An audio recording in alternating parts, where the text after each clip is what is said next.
Bem-vindos ao Que Nem Tu. Esse é o podcast de entrevistas do Diário do Nordeste. Toda quinta, um episódio novo na sua plataforma preferida de podcast, no YouTube, na tela da TV Diário, na Verdinha, aonde você quiser acompanhar, tem o Que Nem Tu. E nesse episódio, tô bem feliz também porque, como o nosso convidado mesmo diz, né? É sempre bom a gente contar uma narrativa e mostrar uma narrativa que não é só a do colonizador, né?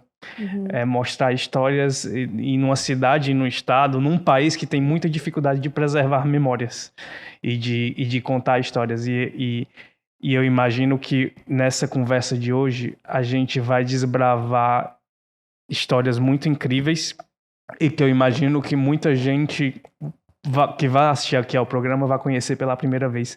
Apresente o nosso convidado, Karine Zadança. E a gente, no mês de julho, né, Alan, a gente fez um projeto especial do Que Nem Tu Praia Vida, e a gente mergulhou, assim, no mundo da sustentabilidade e encontrou muitas histórias. E esse nosso entrevistado, ele vem dessa pesquisa, né, assim, que a gente foi atrás de pessoas que faziam a diferença e que inspiravam e que fazem da sua existência também uma luta de preservação e de cuidado. E nosso entrevistado, ele é um pescador e uma liderança, uma voz muito ativa pelo direito à terra, à memória, à cultura dos povos tradicionais.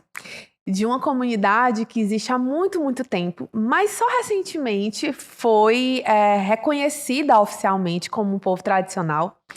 E eles estavam lá, lutando para conseguir reconhecer, para ter o direito a pertencer àquele lugar.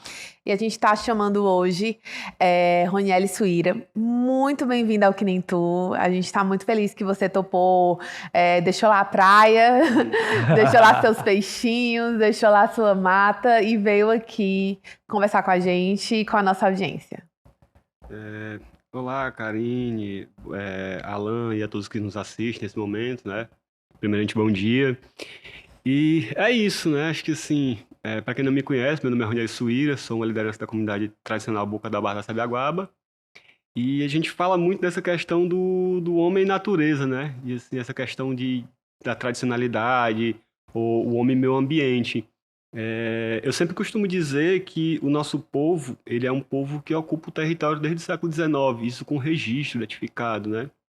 Então, é um povo que tem uma memória, que tem um sentimento de pertencimento, que tem uma relação profunda com o território, para além da forma biológica, né? Eu sempre costumo dizer isso. E os lugares, para nós, ele traz uma referência, né? O Ronieli que está aqui hoje falando, historicamente, não é um indivíduo, é um coletivo de indivíduos que partilharam a memória de um território. É todos aqueles que me antecederam. Eu sempre costumo dizer que a história ela é partilhada de vários núcleos, né? De várias pessoas, de várias memórias, de várias sensações. E eu sempre costumo brincar que a palavra ela tem limite, mas a sensibilidade não. Quando você ouve a narrativa dos mais velhos falando do que o território é, do que ele representa, de como eles têm essa cosmovisão entre o ser físico e o ser invisível, de como eles se relacionam com esse espaço chamado meio ambiente, eles não conseguem fazer essa definição de separado. Eles não veem o outro, eles não veem o meio ambiente, eles conseguem se sentir pertencente. Então esse sentimento de pertencimento, para mim, é descoberto a partir da memória de meus mais velhos. Isso é incrível, cara, isso é incrível. Ronieli, você virou uma voz muito ativa da comunidade Boca da Barra, né? E quando é que você percebe, entende, compreende que você podia estar exercendo essa missão de gritar para o mundo o que a comunidade precisava? Olha, Alan, acho que é uma das perguntas que até hoje poucas pessoas têm feito, né? E assim, hoje, quando eu olho tudo isso que está acontecendo, a importância, né, de ser esse porta-voz, de dar nome também ao meu povo, cara, é um misto de complexidade, porque você precisa alterar a sua cosmovisão de ser humano, né? Até então eu era um cara que estava parado na comunidade que só queria sobreviver, velho. Então você é introduzido, às vezes de forma agressiva, num contexto de ter que se socializar com o resto da sociedade. Então isso é complexo, né? Mas hoje eu me sinto muito contemplado, porque eu não estou falando do Roniel, eu estou falando de um povo, de uma história, de uma memória, né? Eu costumo dizer que quando eu falo do Roniel, é quando eu estou falando da minha relação com o mar, com a pesca, que é uma relação íntima. Então, essa visão do que foi se transformando, o que a rede social me propôs, acessar a voz, cara, eu fico muito feliz, porque hoje eu tenho a oportunidade de partilhar com pessoas do qual não fazem parte da minha bolha social, entende? São pessoas que muitas vezes passam na Sabiaguaba e não sabem que existe aquela história, que existe aquele povo, que existe a cultura. Então as redes sociais, ela fez essa reviravolta e ampliou, acho que, o campo de atuação. Então é muito importante, né, nesse momento. Mas aí, Raniel, assim, tu tava lá na tua comunidade de boas, vivendo da tua pesca, com a tua galera, e aí em que momento falou assim, não, eu preciso ser essa voz, eu preciso falar para as outras pessoas, eu preciso lutar porque a gente aqui pode estar sendo ameaçado. Como foi, quando foi isso? Alguém chegou e falou assim, Roniel, tem que ser tu, cara. Ou foi tu que falou assim, não, tem que ser eu? Não, foi o povo que falou, Roniel, tinha que ser você, porque você é uma pessoa que está ali atento, que tem um compromisso. Mas é interessante que o nosso primeiro processo de expulsão que houve no território, ele aconteceu na década de 70, né? Onde o meu povo ele foi expulso de uma área. Então, a partir daí, Karim e Alan, o que aconteceu? O nosso povo ele foi para a região da Boca da Barra. Então, ele se isolou. Então, durante 4 décadas, nosso povo passou por um processo de invisibilidade, né? Foi invisibilizado pelo contexto histórico da Nova Sabiaguaba, que nascia da década de 80 para cá. E o que é mais interessante? Em 2015, a gente sofreu um processo de expulsão pela criação do Parque do Cocó, onde não reconhecia a comunidade, né? Mesmo a gente estando lá há muito tempo, há muitas décadas. E então, a partir dali, um grupo começou a tomar a frente, e aí depois me chamaram para, vamos lá e tudo, é importante que você participe dessas discussões e tudo. E aí eu comecei. Então, a partir daí, eu vi que era importante eu estar presente, porque quem estava na linha de frente, eles não tinham uma noção do que era o contexto histórico da Sabiaguaba. Então, quando eu comecei a partilhar e falar do que era o território com a relação da comunidade, então eu teve um momento da minha vida que eu me falei assim, realmente é preciso eu estar ali para falar, porque eu estou falando o que o meu povo passou, eu estou falando o que o meu povo vivenciou. Então não era nada mais justo do que eu, como uma pessoa que estava consciente da história do meu povo, assumir um papel eu diria que de guardião da memória dos nossos mais velhos. Não um protagonismo de que eu sou, né? Como eu bem falei. Eu não sou, somos um coletivo de informação.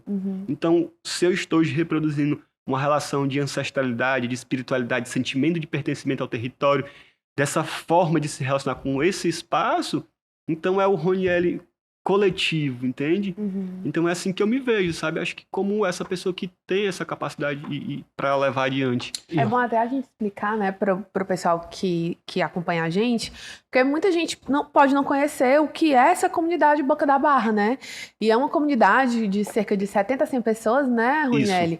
Que vive ali no coração entre 2 unidades de conservação, que é a das dunas da Sabiaguaba e a do Parque do Cocó.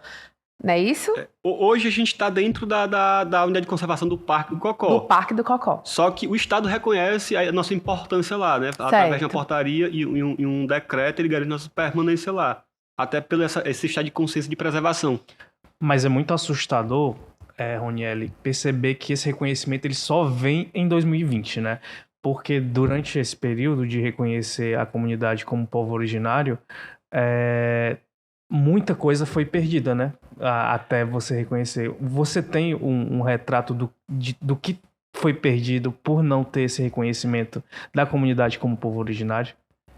Uma das primeiras coisas que mais me assustou ao longo da história, com relação a esse apagamento histórico, a essa violação de pertencimento ao território, foi de como o nosso espaço ele foi sendo reduzido. Áreas que eram importantes para a nossa relação com a espiritualidade, com a ancestralidade, espaços que eram de extrema importância para a segurança alimentar, como a coleta de caju e frutas nativas. Então, tudo isso, cara, ao longo do tempo, ao longo de 4 décadas, a gente foi sendo espremido em um pequeno pedaço de território.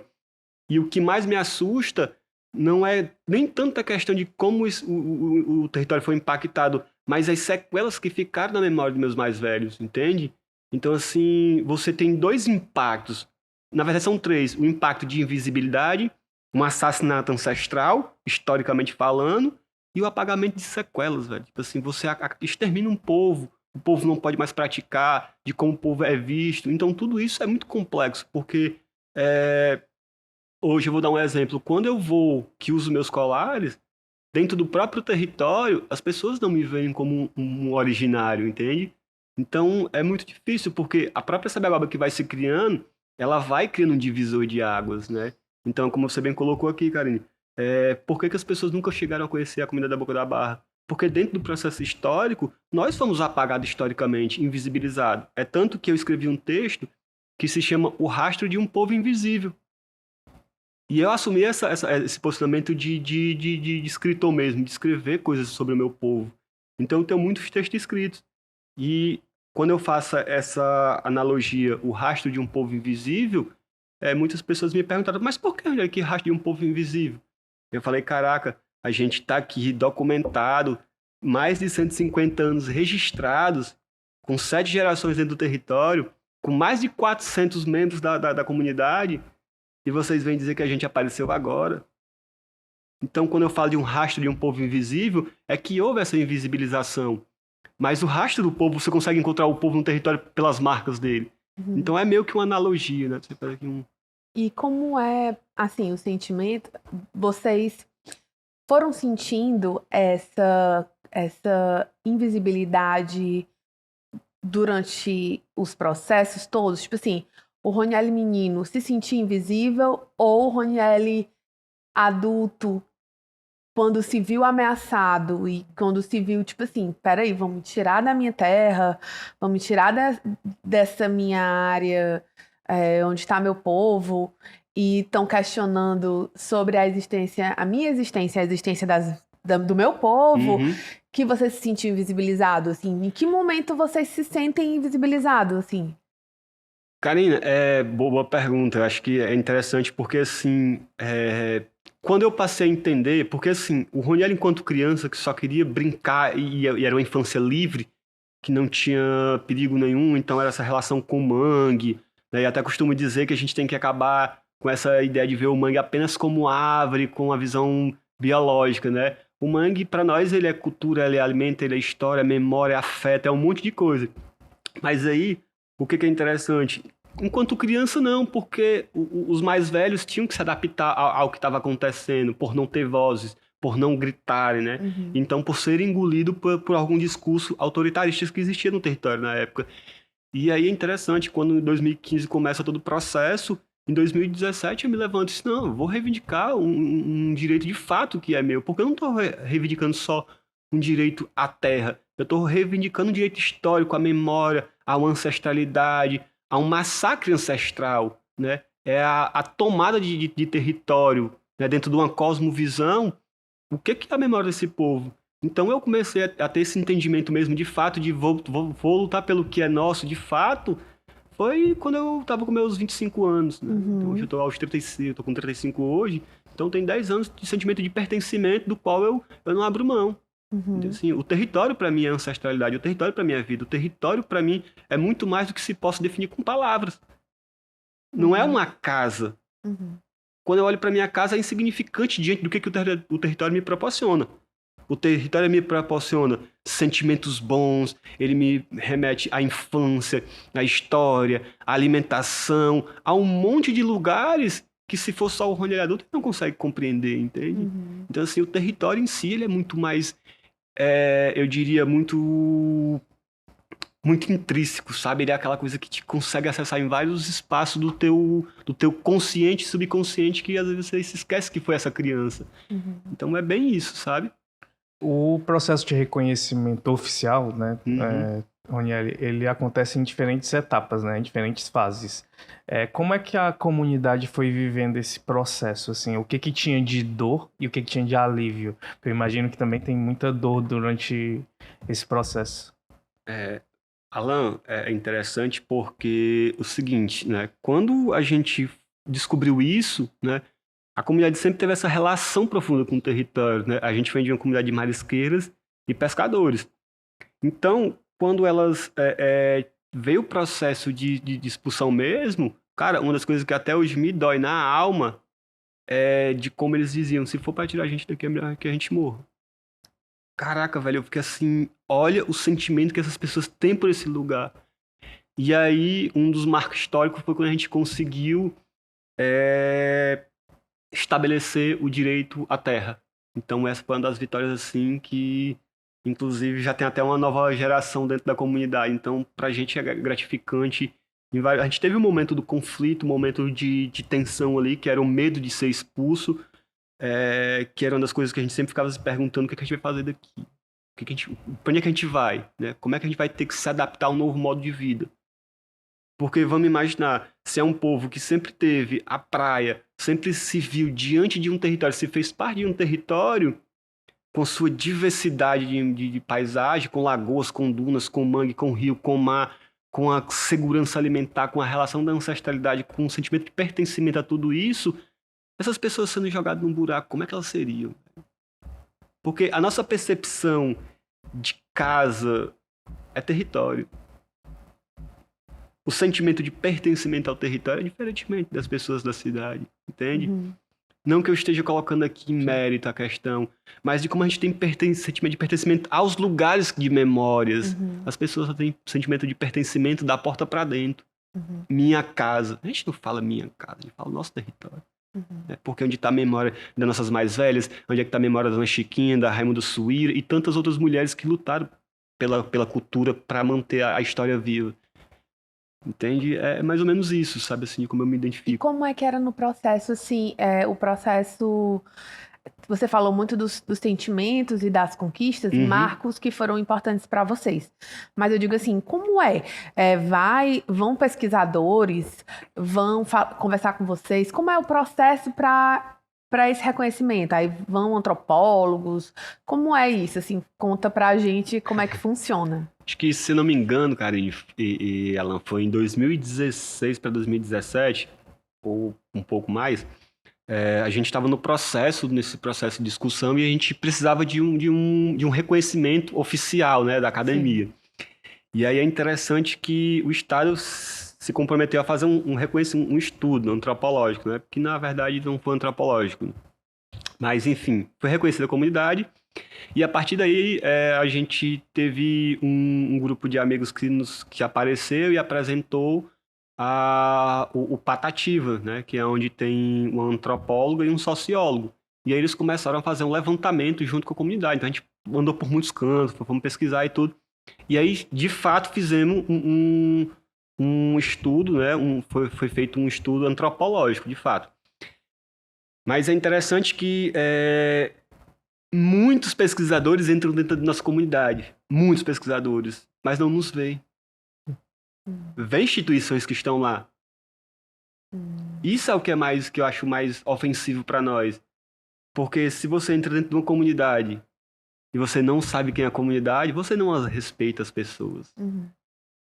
Então, quando a gente trabalhamos com um grupo e assessoria, foi muito bacana porque a gente foi atrás de provas, de fatos, de registros que estavam no território, né? Memórias, narrativas. Até hoje eu ainda consigo sentir a voz ecoando de mulheres que a gente conversou com relação a essa questão da memória, da história. E o processo, a gente teve um processo muito jurídico, muito, muito bacana. A gente conseguiu ter um bom diálogo com parlamentares, com defensores públicos. A gente conseguiu, dentro dessas instituições institucionais, a gente conseguiu ter um diálogo muito bom, também, né? E a gente teve muito apoio, sabe? Assim, hoje a comunidade é muito bem apoiada, a gente tem um grande apoio do movimento indígena também, uma das grandes lideranças que eu sou muito grato ao apoio dele, tanto na questão de apoio enquanto povo, ou quanto parlamentar, quanto advogado, é o Weber Tapeba, hoje é secretário da Saúde, né? Então é um dos caras assim que, dentro da luta, marcou muito pelo esse apoio. Que massa, que legal. E, Ronielio, quando você... até falei que no início da fala, né, apresentando você, recentemente foi publicado no Diário do Nordeste, na coluna da Beatriz Jucá, uma entrevista com você, né, com alguns pontos. Um perfil, né? Era mais ou menos um perfil sinalizando algumas coisas da sua fala. E numa das falas que eu citei aqui no início, você falava, né, o quanto você queria que as pessoas conhecessem a história não só pela perspectiva do colonizador. O que mais te incomoda no fato de as pessoas não conhecerem a história a partir de outra perspectiva? Alan, é assim, eu sempre costumo dizer que a gente foi domesticado. Essa é uma coisa que a gente tem que aprender real, que a gente foi domesticado. E é sempre quem chega primeiro para falar que é importante. E é um sentimento triste, cara. É muito triste, porque você vê, mais uma vez, a reprodução de apagamento histórico. Mas eu não culpo as pessoas, porque as pessoas também querem se fazer parte de alguma coisa, elas querem se sentir importante, elas querem conhecer, elas querem chegar a algum lugar. E muitas vezes, essas instituições que estão dentro do nosso território, quando elas chegam para falar, elas falam de uma coisa muito lúdica, muito romântica, muito amor, muito natureza. Então, quando passa por dentro da comunidade, é como você não enxergasse as pessoas que estão ali. Porque você faz uma propaganda tão grande da natureza, como essa coisa romantizada, né? Acho que até essa visão meio do amor, aquela coisa muito, muito sensível. Então é difícil, é muito doloroso, porque você não, até para você chegar nessas pessoas mais uma vez, elas já estão com a opinião formada sobre uma narrativa que elas escutaram. E o que eu acho mais incrível é que por que as pessoas não questionam de onde é essa pessoa? Se você não é nativo, você não pode dizer que você se sente um nativo. Então a propaganda que é vendida, eu me sinto nativo. O que é se sentir um nativo? Eu posso dizer que me sinto um africano, se eu não tenho dimensão do que é a cultura africana? Posso, isso é uma arrogância. Isso é uma apropriação cultural.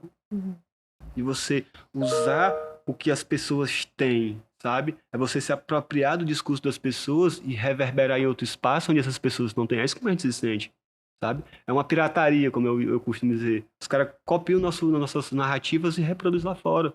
Espaços onde a comunidade não tem. Então, quando as pessoas chegam, elas já chegam com a cabeça feita para aquilo ali. Então é muito triste, é muito entristecedor. Imagina você querer mostrar sua cultura, onde um povo tem essa preocupação de mostrar o que é o território e elas não serem vistas. E essa visão romântica sobre a natureza, né, Roniel, é muito de quem tá distante da natureza, né? Porque é interessante, Alan, porque você olha assim, a gente precisa cuidar da natureza, como assim? O meio ambiente, como se fosse um indivíduo à parte, sabe?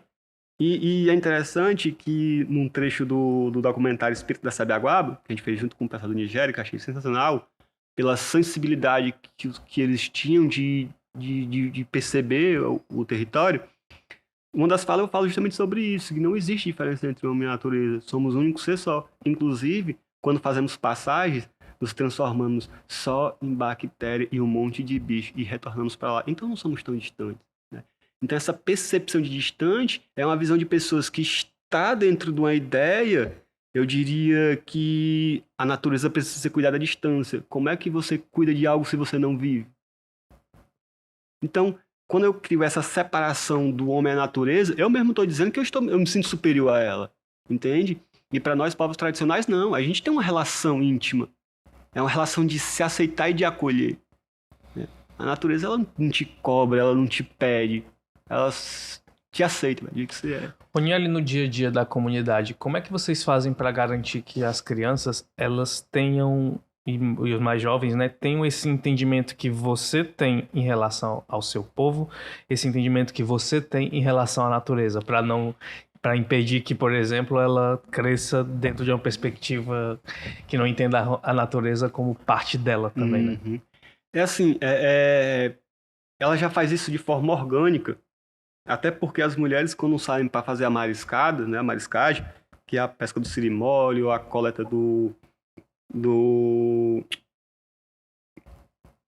da picholeta e outros mariscos, o que é interessante, Alan? É que isso vai sendo reproduzido de forma orgânica, natural. Não tem esse negócio de dizer, você tem que fazer isso, você tem que fazer aquilo. Sim, então, por exemplo, a dona Neuza, quando ela vai para Maré, que a gente chama de Pramaré, ela vai coletando o sirimole. Então ela leva os seus netos, entende? Então ela já vai construir esse sentimento de pertencimento. O que a gente precisa agora, nesse momento, e é o que a gente tem feito, é fazer um trabalho de um estado de consciência, no sentido de expor isso para fora de uma forma mais, eu acredito que mais organizada. Porque quem vive, ele não está preocupado em reproduzir lá fora. Porque ele não tem essa necessidade de se afirmar lá fora, porque ele só vive aquilo. Uhum. Quando você precisa assumir um papel de trabalho, né? Como eu costumo dizer que para mim a pescaria nunca foi um trabalho, é um modo de vida, é uma relação profunda e íntima que eu tenho. Eu não tenho uma obrigação de dar uma satisfação lá na ponta, entende? Eu vou pro mar e faço a minha pescaria, se deu peixe, bem, se não deu, eu estou satisfeito só no fato de ter ido pescar.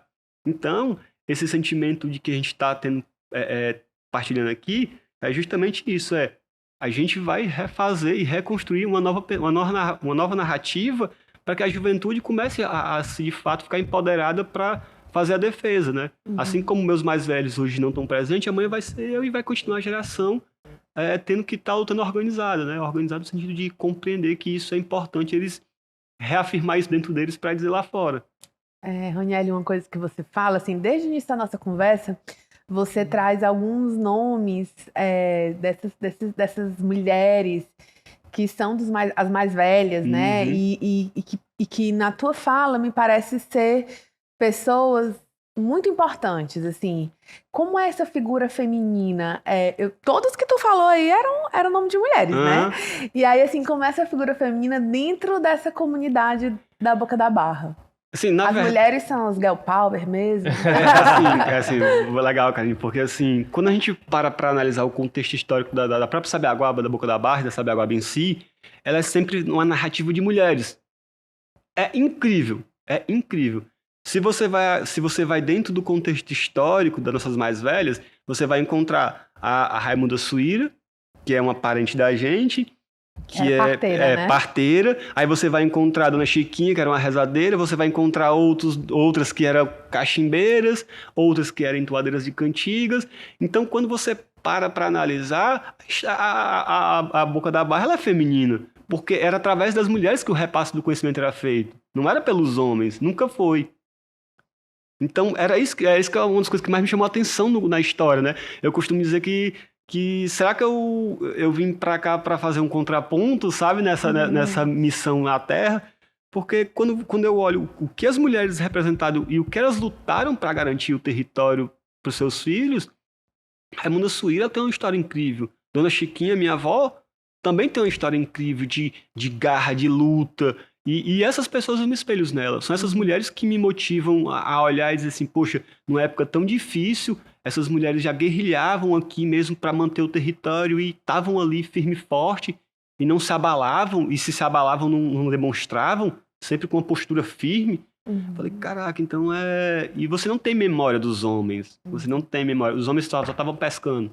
Quem estava tomando conta do território eram as mulheres. Era a mulher que tinha visão de plantar, era a mulher que tinha visão da preocupação de colher, a mulher que tinha a visão de tudo. Era as mulheres que iam para a mata coletar a lenha seca para fazer o alimento, né? Que a gente chama, é uma das coisas que eu acho bem interessante, gosto muito de partilhar, de como a gente se expressava. As mulheres que iam fazer o comer, as mulheres que estavam preocupadas com comer, né? Essa questão do almoço, ela é bem nova, né? Essa questão do comer, de fazer o comer mesmo, né?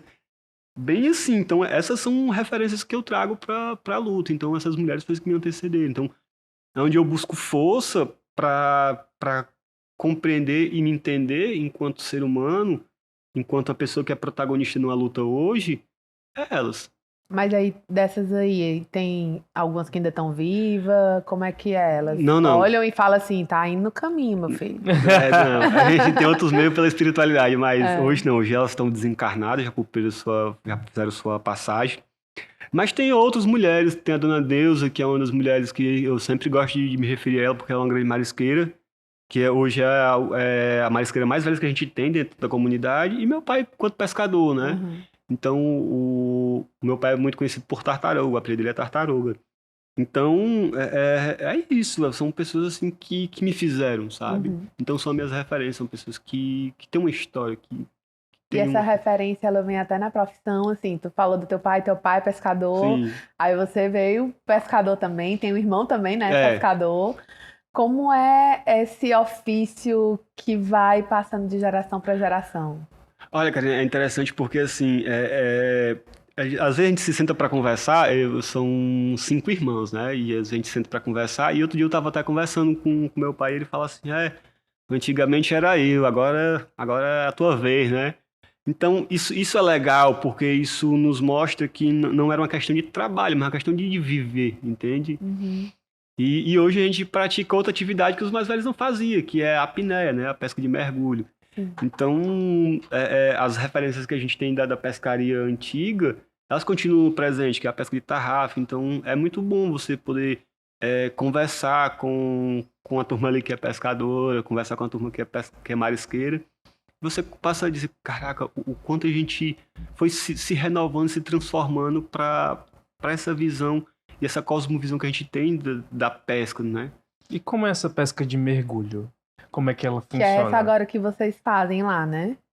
Essa a gente faz especificamente no mar, né? Que a gente vai com os apetrechos, né? Vai com a máscara, um snorkel, nadadeira, arpão e o cinto, né? Que é um lastro de chumbo. Então a gente desce a profundidade ali de mais ou menos 15, 20 metros para ir capturar o peixe ou a lagosta mesmo, quando é necessário. Mas essa é uma das pescas que a gente mais faz, né? Então, assim, essa é uma das que tem rendido mais êxito pra gente. E aí vocês vão e trazem um peixe, aí desce de novo, pega mais, né? Aí cada mergulho é voltando com um. Nem sempre. Às vezes você Às vezes volta sem nada. Às vezes no mergulho você não fez uma pescaria boa. Sim. Tem inúmeros fatores, tem a condição de água, às vezes a maré não está proporcional para o peixe. Então tem muitos fatores ali que precisam estar alinhados, né? Uhum. Nesse mês de julho, né, que a gente fez essa temporada especial, Roniel, muitas entrevistas nos tocaram por trazerem claramente a condição dos mares, né, do oceano, assim, de como a poluição, o plástico, como tudo tem transformado nas últimas décadas o oceano e cada vez mais virado um bioma que desperta muita preocupação.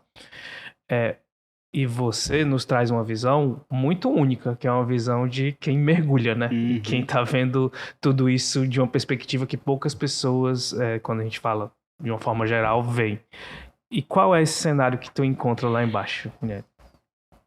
Alan, se não me engano, foi em 2017 a gente criou o coletivo Sabe Agua Bicho Zero, que aí a ideia de criar o Sabe Agua Bicho Zero não era que a gente fosse educar as pessoas, mas que a gente tomasse e desse um choque de realidade, o que está acontecendo, né?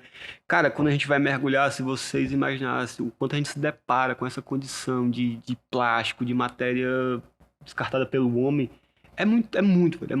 Então, assim, quando a gente criou o Sabe Agua Bicho Zero, foi numa condição de vamos mostrar pro povo o que está acontecendo desde da superfície, que eu chamo tapete azul, né? Vamos levantar o tapete, ver o que tem embaixo do tapete. Cara, é assustador os impactos, né? E isso acaba chegando na nossa mesa de alguma forma, entende?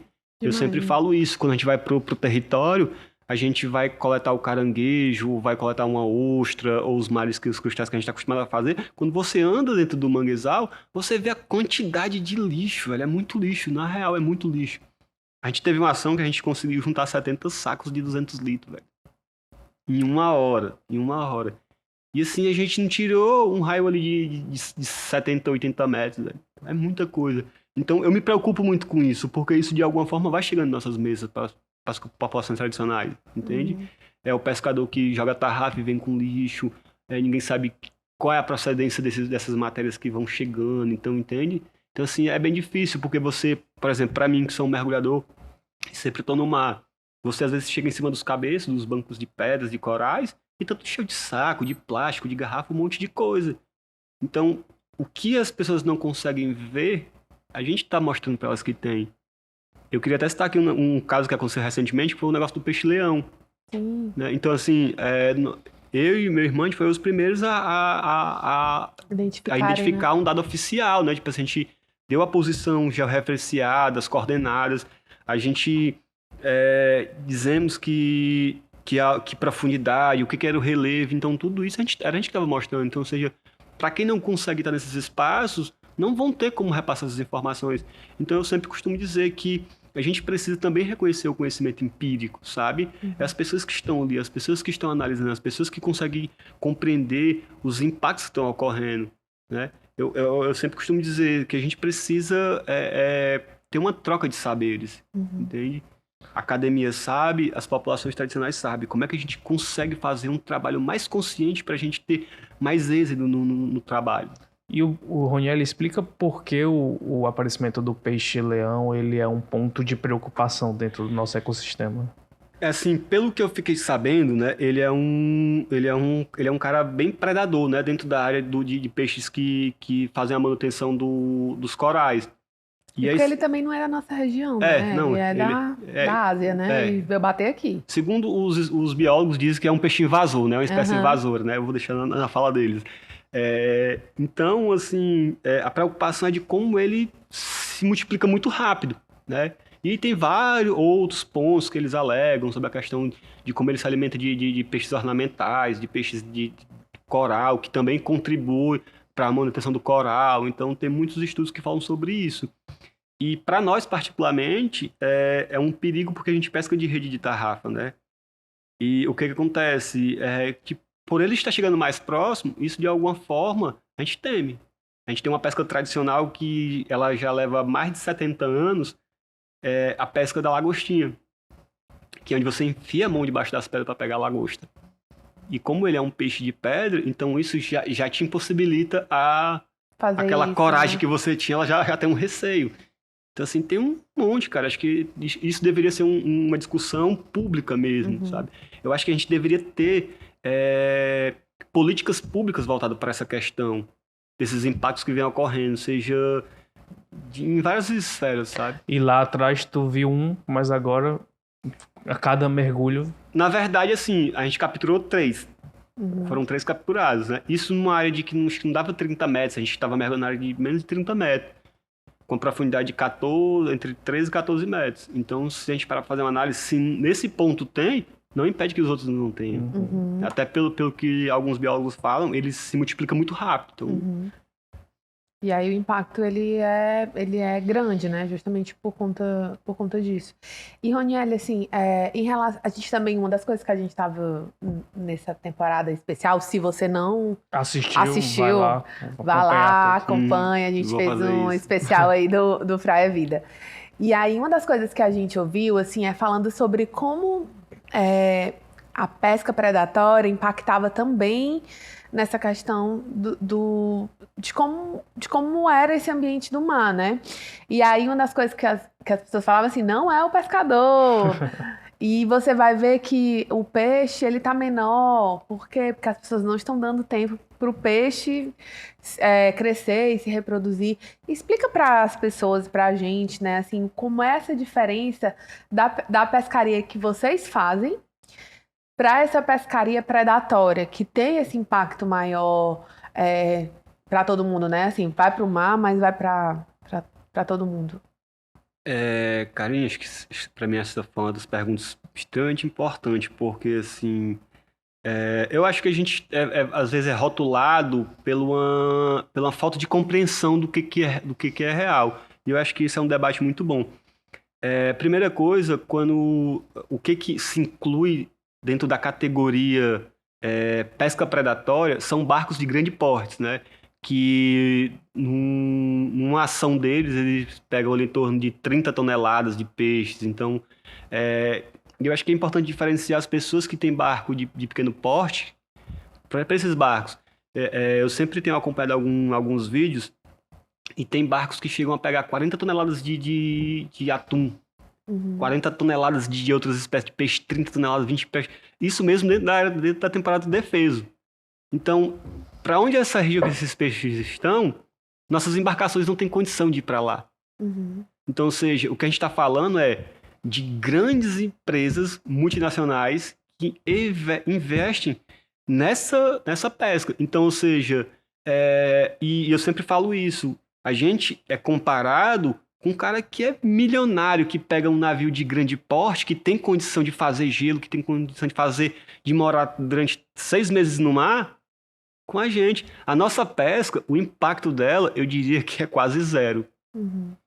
Porque, vamos supor, a gente pesca num raio de entre 3 e 4 quilômetros da costa. Um barco que nem o meu, que tem em torno de 3 metros, no máximo, que só dá para ir 2 pessoas... Onde é que eu vou trazer 1 tonelada de peixe? Mas para outros barcos que praticam a pesca com grandes redes, e é onde está o maior impacto que a gente vai sofrendo aqui mais uns anos, né? É que durante isso você está afetando um ciclo. E eles não pegam só o peixe que eles querem, então mata inúmeras espécies de peixe ali porque eles tinham o interesse de capturar o maior. Então, E aí os bebês, eles vão junto e aí não deu tempo de crescer, de se reproduzir, ter uma outra geração de peixes, né, assim. Com certeza, tipo assim, é uma destruição múltipla, né? Então, assim, você não afeta só uma área da pesca, tem coral, tem um monte de coisa, tem os impactos de produtos que são colocados nos peixes para poder ser mantido, para ser conservado.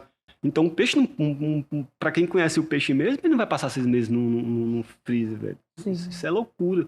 Uhum. Você estava falando de como o lixo ele impacta a nossa alimentação, né? E eu acho que eu já vi, não sei se foi o André Komaru que uma vez falou que a impressão que às vezes a gente tem é que a gente está comendo plástico, porque são peixes muitas vezes já destroçados por lixo. Cara, é um assunto delicado, porque assim, se a gente for entrar nesse detalhe mesmo do que a gente tá comendo, a gente para de comer muitas coisas, velho. Muitos, na real. Tem vários estudos que apontam sobre a questão do micropoliplástico, do plástico, né? Então, do microplástico. Então, já foi encontrado em leite materno, em placenta, num monte de canto, velho. E eu fico me perguntando se esses resíduos que são descartados, de que sabe lá que forma, velho, o que a gente tá comendo, afinal? Então, a gente precisa fazer, acho que, uma reflexão, sabe? Eu costumo dizer, Alan, que eu não sou aquele cara que penso numa visão de que você tem que fazer isso, que você tem que ser assim, sabe? Acho que cada um escolhe o jeito que quer ser. Mas a gente também tem o direito de repensar o que a gente entende desse mundo, o que a gente vai deixar, né? Então, pra mim, é muito preocupante, cara, porque eu venho da pesca. Se o peixe se alimenta de plástico, indiretamente eu tô sendo afetado pelo que esse peixe está se alimentando. Se tá tendo um descarte ilegal dentro de uma área e os peixes se alimentam desse espaço, eu também estou me alimentando. Então, assim, é preocupante, porque realmente, no fundo, a gente está se alimentando de plástico ou de outras coisas que a gente nem sabe, entende? Uhum. Então, é um debate que a gente precisava mais aprofundar. Ronieli, você falou um pouquinho também aqui na conversa sobre o documentário, né? Uhum. Que você e o pessoal do Nigéria fizeram um pouco falando sobre a comunidade mesmo, né? Fala um pouquinho sobre essa iniciativa e também o impacto dela, que é de levar para outras pessoas, talvez algo que só a comunidade até então sabia e que a gente não ia saber quem é que estava lá, quais eram as importâncias, o lado sagrado da comunidade. E você documenta muito o que está apenas na história oral, né? Uhum.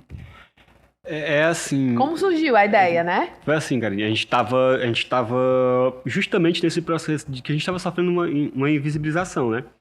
E aí a gente entrou em contato com alguns parceiros nessa rede de apoiadores, então a gente procurou o CPP, o MPP, então a gente saiu procurando nossos apoiadores e a gente chegamos à criação de um documentário, né? E a ideia do documentário foi justamente essa, tentar mostrar o outro lado da comunidade que ninguém via, né? Porque assim, o povo só queria viver ali. Então, essa crença de viver livre ali, o povo sempre acreditou. Então, quando a gente teve o primeiro contato com a equipe que veio organizar, né, que foi muita gente, a gente se sentamos e fomos pensar como é que ia ser, como é que ia produzir, e a comunidade ficava meio que querendo saber o que estava acontecendo, e aí para eles que não tinham esse costume de estar ligado diretamente com as câmeras, aí ficou aquela coisa meio que de vergonha, tímido e tudo, mas aconteceu. E os impactos positivos que aconteceu foi incrível, né? Até quando a gente apresentou o Espírito da Sabiaguaba dentro da Boca da Barra, foi gratificante de como as pessoas se viam, de como elas se achavam importantes, né? Então, assim, sem contar que outras pessoas também chegaram através desse vídeo. E o Espírito da Sabiaguaba, quando a gente pensou, foi nessa ideia mesmo, de tentar mostrar às pessoas que existia um povo, que existia uma cultura. Então, assim, foi bacana porque teve toda uma organização, teve todo um planejamento, teve toda uma discussão. as pessoas que realmente queriam participar, né? A gente também deixou aberto. Então, quem queria participar, participou. Quem não queria, a gente respeitava, até pelo direito dela se entender enquanto naquele momento. Mas foi muito bom. Tipo, foi tudo muito... Foi muito, eu diria, muito orgânico, né? Tanto da parte dos movimentos que nos apoiaram, tanto da parte do pessoal de Nigéria, que tiveram acessibilidade também, que acho que é uma coisa que vale a pena destacar, de como eles foram sensíveis às imagens, de como eles foram sensíveis ao território. Então, acho que para mim foi uma das coisas que gerou muita coisa boa, sabe? Acho que foi assim, foi um momento que a gente sai do sufoco, que a gente passa a respirar, sabe? Então, eu achei muito bacana porque trouxe muitos impactos positivos. E a gente fala também, né? A gente já falou algumas vezes assim, quanto que é difícil guardar essa memória e essa história como comunidade mesmo, assim. A gente vê a nossa cidade, quanto que a gente tem quanto que a gente perdeu de história e de memória durante os anos, assim, por não existir uma preocupação mesmo de guardar, né, e de documentar e de preservar essa memória. E a gente falou tanto sobre quanto que a comunidade já perdeu em relação a isso, por várias questões, né, assim, principalmente pela essa invisibilização e por perder esses territórios que eram esses espaços também de sagrados, né, de vocês. E aí isso também é uma forma de deixar registrado e, tipo assim, no dia em que, sei lá, o Roniel estiver cansado e não sei se vai chegar outra pessoa, vai ter um registro desse tempo, né? E uma das coisas que eu sempre falo, sabe, Karine, assim, eu falei, eu tenho um prazo de validade aqui na Terra, sabe? E pra mim não faz sentido nenhum real, sendo muito sincero, isso ficar comigo. A gente precisou se calar pra se manter vivo. Mas agora não. E outra, tudo que eu aprendi tem que ser repassado. Seja com o meu povo, com qualquer outro povo que queira conhecer. Então isso não é uma propriedade minha, isso é um patrimônio do povo. História é um patrimônio do povo. E a gente reparte o que a gente tem para repartir. Então, quando eu fico me perguntando, e tudo que eu fiquei sabendo é só pelo ego de que eu sei, de que eu aprendi? Não, acho que a ideia é partilhar mesmo, então eu me preocupo muito com isso.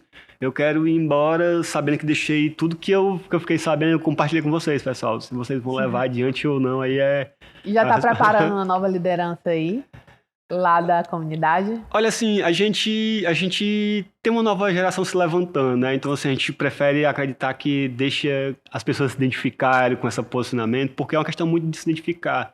Tomar para si, eu não gosto nem de ser chamado de liderança, porque é como se você tomasse as rédeas de um povo, ou que você organizasse um povo.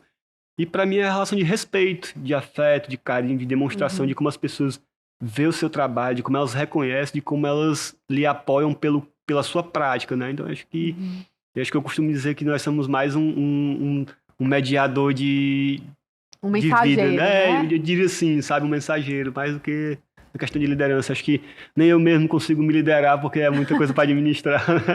Você mencionou em outra pergunta o coletivo Sabiá Guaba Lixo Zero, né? Explica mais como é que surge esse coletivo, quais são as atividades desse coletivo, como funciona. Ainda tá em operação, o que vocês estão fazendo, né? Karine e Alan, é o seguinte, o Sabiá Guaba Lixo Zero, ele nasceu, né? Eu sempre falo isso, que ele nasceu por um grupo de mergulhadores. A gente se sentamos e falamos da importância de tentar mostrar isso, né? E aí ele sempre foi independente, né? Então a gente que tirava do próprio bolso, então a gente deu uma parada mesmo, estamos com um bom tempo parado por conta da questão de financiamento. A gente não tem, velho. Então assim, a gente também quer levar isso adiante. Então o Sabiá Guaba Lixo Zero nasceu, o tempo que a gente teve ativo, né? Porque também tem a questão eu tenho muita responsabilidade no território, então nem sempre dá para fazer. Então, dentro disso, o Sabiá Guaba Lixo Zero nasceu para dar uma resposta mesmo à sociedade, sabe? De Fortaleza, para dizer assim, tem uma população que está exaurida ali, mas ela está dizendo o que tem de lixo dentro do mangue, ela está dizendo o que tem de lixo dentro do rio, olha a tanta informação que ela está repassando. Então era um estado de consciência, fazer com que as pessoas tivessem consciência do que estava acontecendo na praia que elas iam visitar. Então, tanto que as nossas ações eram mais de domingo. Por que as ações de domingo? Era pra chamar a atenção das pessoas, pra impactar elas, e assim, caraca. E tinha pessoas que falavam assim, eu não acredito que saiu tudo daqui. E falam, não, isso aqui é só uma pequena parte. Então, o Sabe Agora do Estudante nasceu justamente nesse sentido de dar uma resposta para as pessoas terem um estado de consciência e se conscientizar. E aí foi bacana porque foi construído através de mergulhadores. Né? Então, assim, pessoas que tinham conhecimento da área, pessoas que tinham uma dimensão desses impactos. E aí a gente, por longo tempo, fizemos várias atividades, fizemos atividade com o povo Tapeba, fizemos atividade com a Nação Pachamama. Então, teve muita aula a gente tentou repassar, né? Acho que para cada pessoa que queria fazer parte. Então, ele nasceu e a gente estamos aí, a gente vai retomar de novo, né? Mas é um processo bem delicado, cara. Porque assim, para nós que tirava do próprio bolso, né? Então tinha que manter os pratos, tinha que manter os sacos, tinha que manter a questão do barco, porque o barco precisava de combustível, então a gente bancava o combustível do barco, tinha água, tinha alimentação, então... E não tinha apoio, né? Então assim, a gente parou um tempo. Mas eu ficava muito feliz, cara, porque assim, eu me sentia uma pessoa que era importante. E você chamava a atenção, né? Chamava a atenção para muita gente que não fazia ideia do mar, porque é uma impressão que eu tenho que as pessoas, elas acham que o oceano, como tem o tapete, né? Acha que tá tudo lindo ali. Mas esquecem que tem que levantar o tapete para ver o que tem embaixo.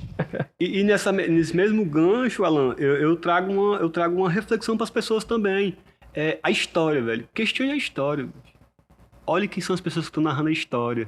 Olha quem são as pessoas que estão falando. Geralmente, o narrador, ele transforma a história. Ele faz do jeito do seu ego, da sua vaidade. E é como eu costumo dizer, quando eu tento fazer uma narrativa da história da Sabiaguaba, eu sempre falo das referências, porque assim, a Sabiaguaba é um território gigante, velho, que tem 7 comunidades. E eu estou falando da Boca da Barra, mas em nenhum momento eu estou dizendo que não existe a Breolândia, que existe a Confé, que existe a Jereberaba, que existe outras comunidades que estão ali. Então, quando a gente fala de Sabiaguaba tudo a mesma coisa, a gente está desrespeitando até a cultura de cada povo, entende? E cada organização social que existe naqueles grupos. Então, a gente precisa também questionar a história, porque a história que a gente escuta sempre foi reproduzida por um colonizador que nunca viveu nossas sensações. Você, como um narrador da história, qual era o ponto que você gostaria de dar mais ênfase sobre a Sabiaguaba, de repente sobre o teu povo? Olha, assim, eu queria deixar bem nítido, Karine, que as pessoas conhecessem a história da Sabiaguaba pelos povos originários, pelas pessoas que são dali, que nasceram ali, que têm uma relação com aquilo ali, sabe? Porque, assim, eu não vou destacar o meu povo como tão importante, porque também tem outros povos importantes, tem outras comunidades importantes. Então, eu acho que a gente precisa conhecer quem é o narrador, qual é o interesse do narrador. Porque até hoje, o único interesse que eu tive, de verdade, foi tentar repassar a história do meu povo. A história do que aconteceu na Sabiaguaba. E pra mim, é o que eu mais deixo como importante, sabe? Acho que fazer com que as pessoas tirem suas conclusões e tenham um estado de consciência que existe histórias e histórias, né? Dentro da tua jornada de militância, repassar essa história é o que te deixa mais realizado ou te deixa mais feliz? Alan, você pode ter certeza que sim. É como cada vez que eu repasso a história das mulheres que sofreram no território, é como se eu tivesse ficando cada vez mais distante das mágoas. É como se, de alguma forma, não tenho como afirmar e nem explicar com palavras, mas é como se, de alguma forma, eu estivesse aliviando o que ela sofreu. Então, cada vez que a história é repassada, para mim, eu sinto um alívio. E me sinto que eu cumpri uma missão. Ou contribuir com uma parte para aliviar elas. É assim como eu me sinto, sabe? Porque já faz um desabafo, durante 4 anos da minha vida, eu me dediquei à história da Sabiaguaba no anonimato. Eu fui buscar a história do povo. Eu fui saber quem era o povo, quem tinha chegado, quem tava, quem era, quem não era, quem era as rezadeiras, quem era as entoadeiras de cantiga. Então, eu saí procurando todo mundo, velho. Só que eu não fui falar pra ninguém que eu tava fazendo. Era um processo particular meu. E eu conheci até pessoas que não eram da minha família, que passavam a ser da minha família. Então, e durante 4 anos eu escutei muita história que eu passei muito mal, fiquei muito mal. Durante 2 anos da minha vida eu fiquei muito mal. Mas histórias difíceis em relação à vida da comunidade Sim. nessas décadas? Inclusive no processo de se negar, Uhum. de não se afirmar, de não dizer que era. De não se entender como um povo. Não, de não se entender, ao contrário. É de não poder se afirmar. De se entender, mas não poder Eles se se entendiam reafirmar, né? enquanto povo, eles entendiam. É tanto que eles praticavam os seus momentos escondidos. Uhum. Então isso, pra mim, era doloroso. Porque, cara, pra imaginar, já pensou se a gente não pudesse dizer quem a gente é? A gente, na verdade, que a gente não diz quem a gente é, né? Eu sempre, nas minhas rodas de conversa, quando as pessoas me questionam muito sobre quem eu sou, eu consigo me descrever em várias vertentes, seja o Roniel, que é o dono de casa, o Roniel, que é o pescador, o Roniel, que luta pela comunidade. Eu consigo acessar todos esses Roniel. Porque eu sofri muito para chegar a esses Ronieles. Por isso que eu entendo, por isso que eu sempre, quando eu falei aqui, que eu não sou um indivíduo, mas sou um coletivo de memórias, é justamente isso. Porque eu consegui me permitir acessar essas pessoas que estão dentro de mim. E nós, enquanto seres humanos, a gente vai criando uma armadura para se defender, para se proteger. Então, o que as mulheres fizeram foi isso, cara. Elas tiveram que se negar. E o se negar não é uma coisa que eu escolho, eu sou obrigado. Então, para elas era difícil, velho. Para um povo que estava acostumado a fazer suas práticas, falar abertamente, ser interrompido. É muito difícil. A comunidade é muito ligada ao espiritual, né, Roniel? Uma dessas... essa prática era muito... É um dos processos que mais te doem, assim, quando você vê que algumas práticas, elas eram obrigadas a serem escondidas? Na memória dos mais velhos, sim. Na memória dos mais velhos, sim. Porque os mais velhos tinham uma relação muito profunda. Então eles falavam abertamente. A questão da cura, da espiritualidade. E quando eu sempre falo da espiritualidade, eu falo de uma espiritualidade ancestral. Uhum. Né? Porque às vezes a gente está falando de espiritualidade, as pessoas associam com religião, né? E a gente não é um povo que tem religião, fomos condicionados a ter religião, que é diferente. Então, essa relação é uma das coisas que mais chamou a atenção quando a gente estava com a antropóloga, foi de quando a gente foi para uma atividade e ela perguntou assim, você acredita nisso? Ele, não acredito não. E aí meu pai depois começou a contestar, não, mas isso aconteceu comigo, porque assim, então tal hora eu não posso passar nesse lugar porque tem isso. Ou seja, olha como é que é. O cara nega que não existe, mas na própria narrativa do que ele já passou existe. Olha que coisa complexa, velho. Uhum. Você acaba reproduzindo uma negação inconsciente, velho. Mas na narrativa, na oralidade, você afirma. Ou porque ele respondeu, talvez, o que ele achou que ela queria ouvir, né? Ou negou, né?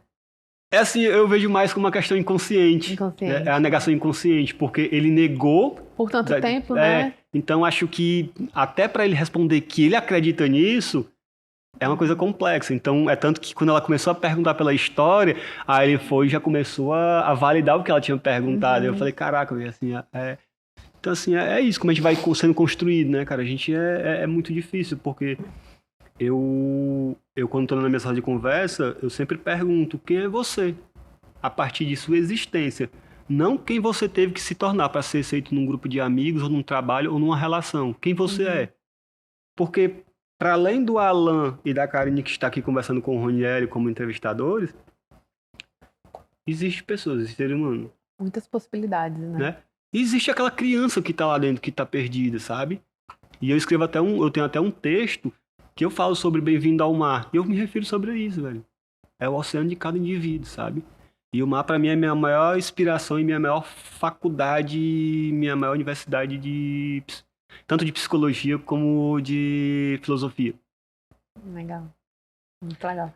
Roniel, a gente tá perto de terminar o episódio, mas eu queria muito ouvir de você, porque tem um momento que você falou que me chamou muita atenção, que assim, tem muitos pesquisadores que vão a Sabiaguaba e saem da Sabiaguaba sem conhecer a Sabiaguaba.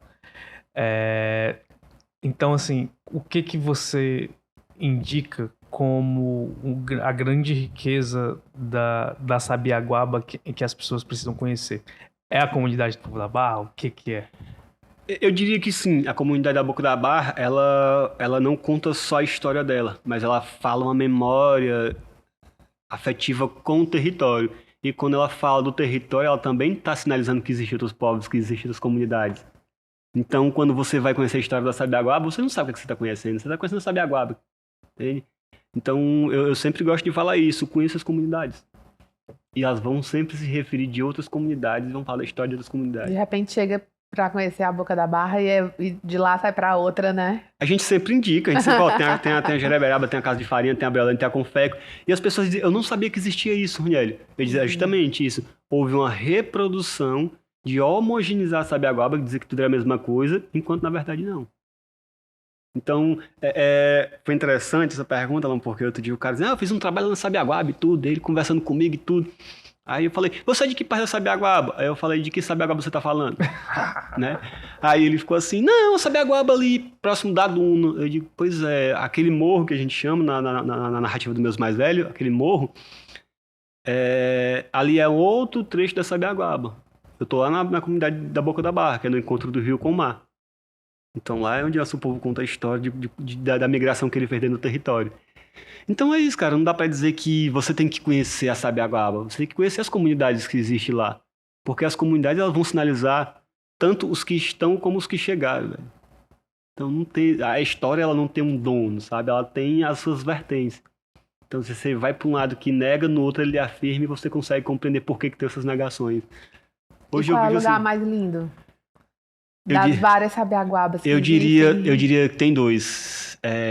Uma é a Boca da Barra, pela sua dinâmica geográfica, que é uma área que você sai do rio à praia, de dunas a um vale de cactos, a lagoas, tudo ao mesmo tempo. Velho. Então, assim, acho que Sabiaguaba tem suas particularidades no seu território macro, mas dentro do que eu me identifico, assim, com relação do que eu observo, para mim a Boca da Barra é um dos lugares mais bonitos que tem dentro de Fortaleza. Incrível. Obrigado, Ronieli. Assim, você, como eu falei no início, né? Todas as expectativas que eu tinha para essa conversa, elas se cumpriram dentro de histórias que você conta e de uma perspectiva que é pouco... que tem pouco espaço em diferentes espaços mesmo, na mídia tem pouco espaço de discussão, e é cada vez mais urgente que quem nos assista conheça a história de Fortaleza, conheça a história do Estado e conheça a história a partir dos povos originários. Desde já agradeço, Alan e Karim, pelo esse convite. Acho que eu acredito muito que é um convite muito oportuno para a gente também fazer esse papel de transparência. Eu hoje, olhando aqui, já que fazendo uma análise do que é o programa, para mim ele é um portal de transparência, onde você pode acessar lugares e pessoas do qual muitas vezes as redes sociais não te acionam, né? Então, queria parabenizar o trabalho de vocês e agradecer pelo convite. A gente agradece e a gente já fica aqui esperando que os espíritos da Sabiaguaba continuem com você e lhe ajudem nessa caminhada, nos desafios que já estão postos e os que devem vir por aí. E que você tenha força e coragem para continuar lutando pela existência, pela memória e pela ancestralidade do seu povo, viu? Perfeito. Gratidão. Valeu, Ronieli. A você que nos acompanhou, já sabe, toda quinta tem um episódio novo. Não esquece, você que está nos vendo pelo YouTube, deixa lá o like para mais gente chegar a esse conteúdo, para mais gente conhecer o Que Nem Tu, para mais gente conhecer a Sabiaguaba, para mais gente conhecer a comunidade da Boca da Barra e conhecer que tem outras comunidades na Sabiaguaba também. E você que está nos ouvindo pelo Spotify, não esquece de ir lá no aplicativo, ó, avaliar a gente e apertar o botão de seguir também, viu? Próxima quinta tem mais episódio aqui do Que Nem Tu. Valeu, gente. Até mais. Beijo.